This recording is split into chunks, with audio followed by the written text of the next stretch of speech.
전두환 일가에 대한 폭로성 발언으로 파문을 일으킨 전 씨의 손자 전우원 씨가 내일 귀국할 계획이라고 밝혔습니다. 귀국 후 직접 광주를 찾아 피해자들에게 사과하고 싶다고 말했지만 마약 투약 혐의로 내사가 이뤄지고 있는 만큼 쉽지는 않을 것으로 보입니다. 최승기 기자입니다. 전 씨가 자신의 소셜미디어에 올린 항공편 예매 내역입니다. 현지 시각 27일 0시 50분 뉴욕을 출발해 우리 시각 28일 새벽 5시 20분 인천국제공항에 도착하는 항공편입니다. 전 씨는 도착하자마자 바로 광주에 가겠다고 밝혔습니다. 앞서 올린 글에서는 5.18 기념 문화센터에 들러 유가족과 정신적 피해를 입은 모든 분들에게 사과하고 싶다고 했습니다. 전 씨는 지난 14일부터 자신의 할아버지인 전두환 씨를 학살자라 표현하고 가족들은 검은 돈으로 호화 생활을 한다고 주장하는 폭로성 게시물을 잇따라 올렸습니다. 또 5.18 광주 민주화운동 희생자에 대한 반성의 뜻을 밝히기도 했습니다. 할아버님이 하신 정치 때문에 너무나 많은 사람들이 불구가 되었어요. 하지만 폭로 사흘 만인 17일 라이브 방송 도중 마약을 투약하는 듯한 모습을 보인 뒤 환각 증세를 보이다 병원에 실려갔습니다. 전 씨는 이후 일주일 만인 24일 퇴원했다는 소식을 알리며 민폐를 끼쳐서 죄송하다고 사과한 바 있습니다. 한편 전 씨의 마약 투약 혐의를 내사 중인 경찰은 전 씨가 귀국할 경우 출석을 요구해 마약 투약 여부와 경위 등을 조사할 방침입니다. JTBC 최승기입니다.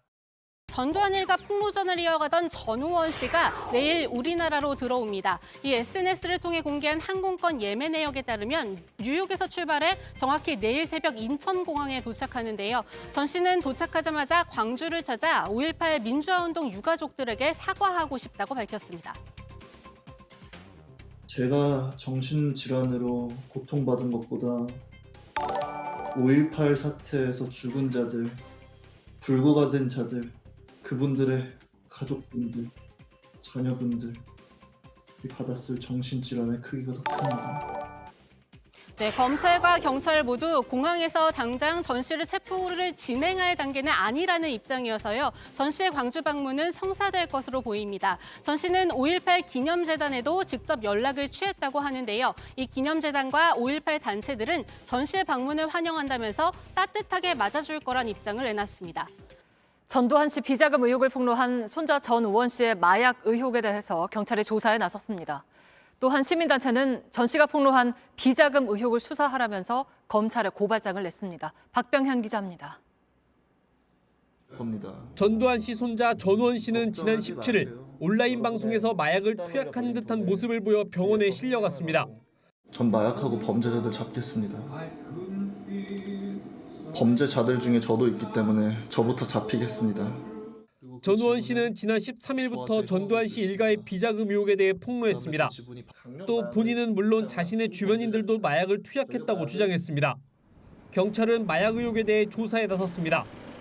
미국 주재관을 통해 전 씨의 현재 상태를 확인했고 전 씨 주변인들의 소셜미디어 계정에 대해 압수수색 영장을 받았습니다. 다만 해외 소셜미디어 회사가 수사에 협조할지는 미지수입니다. 한편 한 시민단체는 전두환 씨의 비자금 의혹을 수사하라며 검찰에 고발장을 냈습니다. 2013년 환수팀까지 꾸려 대대적인 수사에 나섰던 검찰이 재수사에 나설지는 아직 확실하지 않습니다. 당시 전두환 씨 장남 전재국 씨가 가족을 대표해 각서까지 작성하며 추징금을 내겠다고 했지만 아직 900억 원을 안 낸 상태입니다. 전 씨 일가가 연희동 별채 압류를 취소해달라며 낸 소송의 판결문을 확인해보니 전 씨 며느리 측은 각서에 포함된 재산 목록에 가족들 서명이 없다며 입장을 바꿨던 것으로 확인됐습니다. JTBC 박병현입니다.